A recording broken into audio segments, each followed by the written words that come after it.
Pour construire les maisons de demain, il est temps de trouver une alternative au ciment, responsable à lui seul de 5% des émissions de gaz à effet de serre dans le monde. Nos observateurs ont inventé des matériaux de construction plus respectueux de l'environnement et ils nous en parlent dans notre rubrique Les observateurs s'engagent. C'est peut-être au Canada que se trouve le ciment de demain. Notre observateur malien Moussa Thiam est doctorant à l'université d'Ottawa. Il a mis au point un matériau aussi solide que le béton et plus respectueux de la nature. Il nous explique comment. Là, c'est un résultat de nos travaux complètement composés que les plastiques, les déchets évidemment, le gravier et le sable. On a fait les caractérisations de nos graviers et sable, puis on a bien conditionné les matériaux plastiques. Ensuite, on est passé à l'étape du four à une très haute température, puis coulé dans nos moules spécialisés. Ça nous donne ce produit final. Le projet a beaucoup plu au gouvernement malien et Moussa espère bientôt pouvoir construire les futures routes et trottoirs d'Afrique de l'Ouest.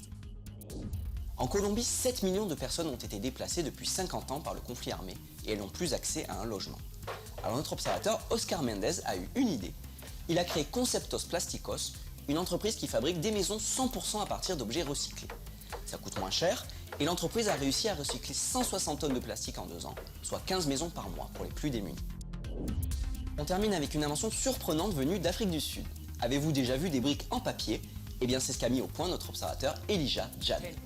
Il a eu cette idée en voyant son père brûler des manuels scolaires, alors plutôt que de brûler ce papier, il l'a reconditionné et a construit des murs qui sont toujours debout depuis plusieurs années. Elijah a encore plusieurs tests à faire pour confirmer la solidité de la brique, mais en tout cas son idée séduit.